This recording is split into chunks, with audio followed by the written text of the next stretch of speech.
बिस्मिल्लाहिर्रहमानिर्रहीम। अस्सलाम वालेकुम नाज़रीन कराम, मैं हूं मखदूम शहाबुद्दीन और आप देख रहे हैं मेरा फेसबुक और यूट्यूब चैनल।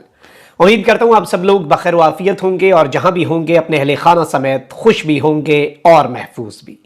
नाज़रीन कराम, इस वक्त मुल्क में बहुत कुछ चल रहा है। एक जानिब तो इमरान खान को अडयाला जेल से निकाल कर पेश करने का हुक्म जारी कर दिया गया है और इसके साथ ही साथ इमरान खान साहब का साइफर केस और साथ ही साथ साइफर केस के बाद इमरान खान के लिए जो अगला शिकंजा तैयार है, नैब के 190 मिलियन पाउंड के केसेस और दीगर मामलात जो हैं, उनमें भी कप्तान ने एक बहुत बड़ा कदम उठा लिया है। इस हवाले से आम तरीन तफसीलात आपके सामने रखनी है। जबकि दूसरी जानिब जस्टिस काजी फाइज ईसा के खिलाफ सुप्रीम कोर्ट में पहली बड़ी अनहोनी हुई है।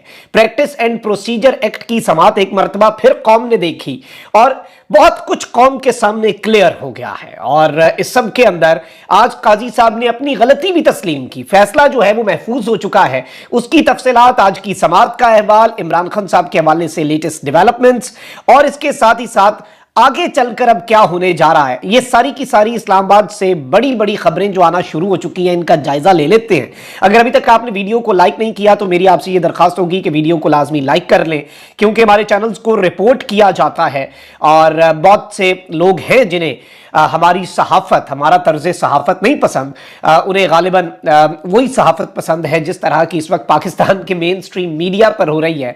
तो वो हमारे चैनल्स को रिपोर्ट करते हैं। उस असर को जायल करने के लिए आपके लाइक्स और कमेंट्स बहुत ज़्यादा ज़रूरी हैं। अब यहाँ पर मैं आपको ये बता दूं कि chief justice of Pakistan justice Qazi Faez Isa की सरबराही में फुल कोर्ट ने supreme court practice and procedure act के खिलाफ दरखास्तों पर फैसला महफूज कर लिया है। अटॉर्नी जनरल मंसूर उस्मान ने दलाइल का आगाज किया तो चीफ जस्टिस ने रिमार्क्स दिए कि आप last but not the least हैं। अटॉर्नी जनरल का कहना था कि केस काबिल समाअत होने पर दलाइल दे चुका हूं। 3 सवालात उठाए गए थे जिनका जवाब दूंगा। मैं आर्टिकल 191 और अदलिया की आजादी पर बात करूंगा। पार्लियामेंट के मास्टर ऑफ रोस्टर होने के सवाल पर दलाइल दूंगा। अपील का हक दिए जाने पर दलाइल दूंगा और फुल कोर्ट के फैसले के खिलाफ अपील के सवाल पर भी दलाइल दूंगा। इस सब के अंदर इन्होंने कुछ और बातें कही। इन्होंने कहा कि आर्टिकल 14, 20, 22 और 28 में दर्ज बुनियादी हुकूक पर अमल कानून के मुताबिक होता है। राइट टू प्राइवेसी को कानून के जरिए रेगुलेट किया गया। आर्टिकल 191 से पार्लियामेंट को कानून साजी का इख्तियार मिलता है। चीफ जस्टिस ने कहा कि आप ये कह रहे हैं कि आर्टिकल 191 में लॉ का लफ्ज बाकी आईनी शिकों में इस लफ्ज के इस्तेमाल से मुख्तलिफ है। अटॉर्नी जनरल ने कहा कि संगीन गद्दारी के कानून और राइट टू इंफॉर्मेशन एक्ट में कानून साजी का इख्तियार आईनी शिकों से लिया गया। इन कवानीन में पार्लियामेंट ने फेडरल लेजिस्लेटिव लिस्ट पर इन्हिसार नहीं किया था। अच्छा, जस्टिस मुनीब अख्तर साहब जो कि जाहिर बात है कि टफ टाइम दे रहे हैं और ऐसे मुदल्लल अंदाज में और दलील के साथ पढ़े लिखे अंदाज में और सवालात उठाना, और जब अगर कोई बंदा दलील के साथ सवाल उठाए और किसी अगले बंदे को वो बुरे लगे तो इसका यही मतलब होता है कि अब मामला दलील से बहुत आगे बढ़ चुका है। और जज साहिबान का वैसे ये काम नहीं होता कि वो अपना माइंड पहले ही दिखा दे और फिर वो कार्रवाई का फायदा नहीं ना रहता, फिर कार्रवाई की तुक नहीं बनती। लेकिन चले, काजी फाइज ईसा साहब ने भी एतराज किया। कल जस्टिस मुनीब अख्तर साहब के साथ उनकी नोक झोंक भी हुई। जस्टिस मुनीब अख्तर ने कहा कि 1956 के आइन के मुताबिक रूल्स की मंजूरी सदर या गवर्नर जनरल की थी। आपके मुताबिक पार्लियामेंट को रूल्स में रद्दबदल की इजाजत है। आपकी दलील मान ली जाए तो इससे पहले सुप्रीम कोर्ट रूल्स की मंजूरी पार्लियामेंट ने क्यों नहीं दी।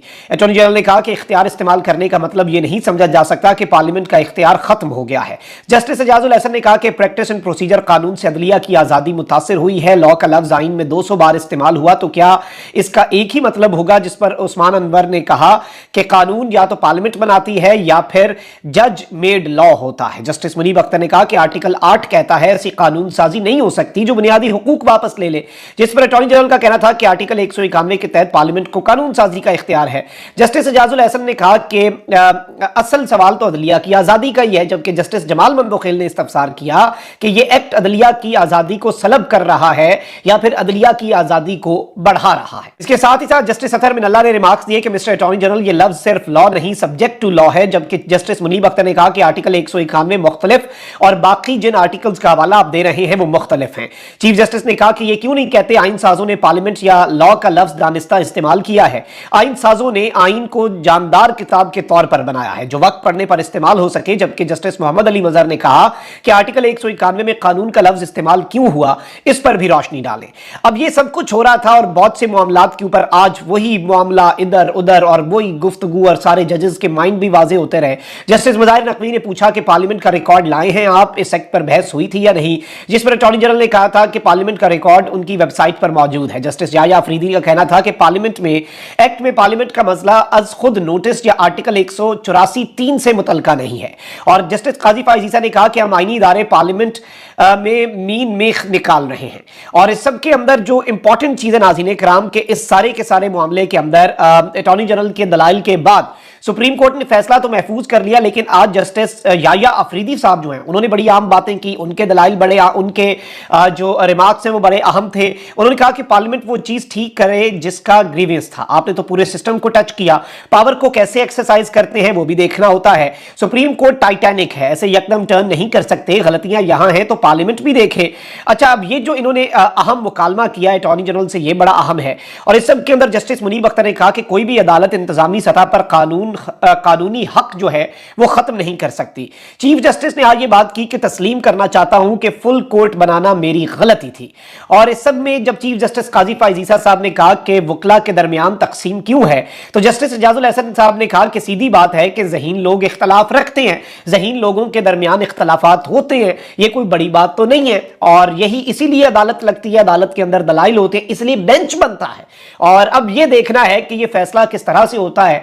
बज़ाहिर जो अगर हम ख्याल वाली पॉलिसी को ही हम लेकर चले तो फिर यूं लग रहा है कि जस्टिस काजी फायजीसा साहब का शायद पलड़ा भारी हो, लेकिन अब देखना यह है कि इस सब के अंदर क्या होता है। क्योंकि कल भी जब जस्टिस मुनीब अख्तर साहब सवाल पूछ रहे थे तो काजी साहब ने कहा कि बस आप सवाल छोड़े, अपना फैसला लिख दीजिएगा जो आपने लिखना, मतलब वो ये फैसला बहुत जल्दी करना चाह रहे थे। अब ये जो फैसला महफूज हुआ है, ये फैसला महफूज बड़ा अहम है, क्योंकि इस फैसले के महफूज होने से अब देखते हैं कि कब सुनाया जाता है, कितने डिले से सुनाया जाता है, कितना अरसा महफूज रखा जाता है। जबकि काजी साहब जब आए थे तो उन्होंने पहले ही दिन इस फैसले को सुनाना बेहतर समझा, उनका था कि पहले ही दिन वो फैसला सुना देते, लेकिन ऐसे मामला नहीं हुआ। और बाकी जज साहिबान घर से सोचकर, जस्टिस मुनीब अख्तर जो है उन्होंने ये इस चीज की नफी की कि वो घर से सोच के आए हैं क्या फैसला कर रहे हैं, उन्होंने समझने की कोशिश की। जस्टिस मुसरत इलाली साहिबा के जो इसमें रिमार्क्स है वो बड़े अहम थे, सवालात बड़े अहम थे।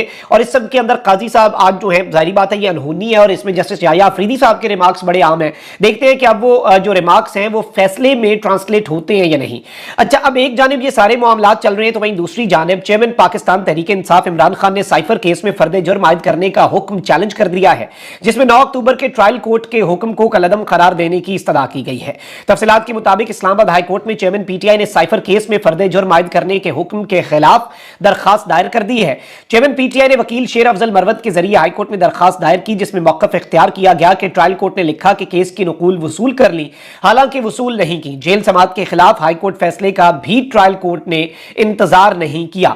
दरखास्त में इस्तदा की गई है कि 9 अक्टूबर के ऑफिशियल सीक्रेट एक्ट खुसूसी अदालत के फैसले को कलअदम करार दिया जाए, जिसमें इमरान खान साहब के ऊपर फर्द जुर्म लगाई गई है। याद रहे कि खुसूसी अदालत ने साइफर केस में इमरान खान और शाह महमूद कुरैशी पर फर्द जुर्म आयद करने के लिए 17 अक्टूबर की तारीख दे दी हुई है, और 17 अक्टूबर को फर्द जुर्म के साथ तमाम सरकारी गवाहान की तलबी होगी। अदालती हुक्म के साथ ही साइफर केस का बाकायदा ट्रायल जो है वो भी शुरू हो चुका है। अब एक जानिब ये सब कुछ हो रहा है तो वहीं दूसरी जानिब इमरान खान साहब जो हैं उन्होंने ये मामला भी चैलेंज कर दिया है। इमरान खान साहब ने इसके साथ ही साथ मैं आपको एक और अपडेट दे देता हूं कि इमरान खान साहब ने जो नैब के केसेस हैं जिनके अंदर इमरान खान साहब को अंदर रखने का मंसूबा भी है, इमरान खान साहब ने तोशा खाना और 190 मिलियन केस में जमानत कबल अज गिरफ्तारी की दरखास्त भी इस्लामाबाद हाई कोर्ट में दायर कर दी है। इससे एक तो यह भी है कि इमरान खान साहब और उनकी लीगल टीम को लग रहा है कि साइफर केस में, जो कि वैसे इम्कानात कम है और लीगल पॉइंट ऑफ व्यू से तो शायद हो सकता है कि इम्कानात बहुत ज्यादा हो, लेकिन इमरान खान है ना आगे, तो आप कानून और आइन तो इतना मैटर नहीं करता जितना बाकी चीजें मैटर करती हैं। तो यूं लग रहा है कि साइफर केस में शायद अच्छी खबर आए और उसके बाद इमरान खान साहब को किसी और केस में अरेस्ट करना मकसूद है, जिसमें 190 मिलियन पाउंड स्कैंडल वाला नैब का केस और तोशा खाना में नैब में भी इंक्वायरी चल रही है उसकी, तो वो केस है। अब उस सब के अंदर इमरान खान साहब को इन केसेस में भी अरेस्ट किया जा सकता है। तो इमरान खान साहब ने आज उन केसेस के हवाले से भी जमानत कबल अज गिरफ्तारी की दरखास्त दरखास्त जो है वो इस्लामाबाद हाई कोर्ट के अंदर दायर कर दी। अब इस्लामाबाद हाई कोर्ट से क्या इमरान खान साहब को रिलीफ मिलता है या नहीं, ये एक बड़ा आम सवाल है। इससे पहले जो इंपॉर्टेंट फैसले थे वो भी अभी तक महफूज हैं, बहुत से फैसले इररेलेवेंट हो जाते हैं लेकिन वो फिर भी महफूज रहते हैं। क्या वो महफूज हैं, गैर महफूज हैं, ये पीटीआई को कंसर्न्स हैं। जबकि अब एक और बहुत बड़ी खबर हुई, आपको पता है कि गैर शरई निकाह वाले केस के अंदर इमरान खान साहब को अदालत ने कहा कि लेके आए, इमरान खान साहब को पेश करें, लेकिन इमरान खान साहब को उस सब के अंदर पेश नहीं किया गया क्योंकि इमरान खान से खौफजदा है। पूरे का पूरा यूं लग रहा है कि सिस्टम के इमरान खान बाहर निकला, उसकी एक तस्वीर से सब कुछ कहीं हिल ना जाए, और इमरान खान साहब जो हैं उन्हें उसमें भी पेश नहीं किया गया। बाकी साइफर वाला तो मामला आपके सामने है कि अदालत ही इन्होंने जेल के अंदर लगा दी कि पहले अटक और फिर अडियाला के अंदर।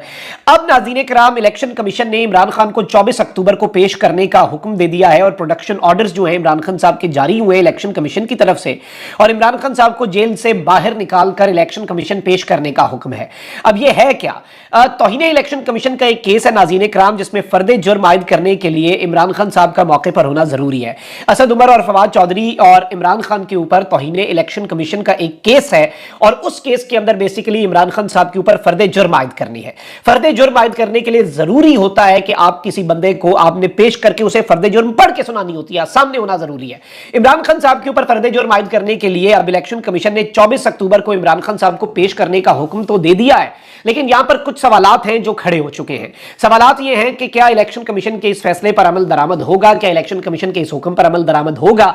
इसके इम्कानात भी मध्यम ही हो सकते हैं क्योंकि इसमें आप देखें कि शरीय वो गैर शरई निकाह वाले केस के अंदर उन्होंने मना कर दिया जाए साहब को कि नहीं हम पेश कर सकते इमरान खान को अदालत के अंदर, और इमरान खान साहब जो है उन्हें जेल के अंदर जिस तरह के हालात में रखा गया, और जाहिर बात है इमरान खान साहब को बाहर नहीं निकालना, तो क्या इलेक्शन कमीशन अब मुंतकिल, जेलें अदालतें तो पहले मुंतकिल होती थी, क्या पूरे का पूरा इलेक्शन कमीशन जो है और चीफ इलेक्शन कमिश्नर वो भी जेल में जाकर समाअत करेंगे इमरान खान साहब से। यह नुकता बड़ा अहम है। फर्दे जुर्म क्या जेल के अंदर लगाई जाएगी जो कि अनप्रेसिडेंटेड होगा, जिसकी इससे पहले कोई इस तरह की एग्जाम्पल या ऐसी कोई नजीर नहीं मिलती। तो देखना यह है कि मामला कहां पर जाकर रुकता है, लेकिन अभी तक की सिचुएशन जो है वो आपके सामने क्लियर हो चुकी है। लेकिन जो सबसे आम है वो वही खबर है जो मैंने आपके सामने इब्तिदा में रख दी थी, supreme court practice and procedure bill जो है एक्ट जो है उसके ऊपर महफूज फैसला, इससे बहुत कुछ वाज़ेह हो जाएगा कि सुप्रीम कोर्ट अब किस तरह से चलनी आगे चल के। अपना बहुत ख्याल रखिए। निगमान पाकिस्तान जिंदाबाद।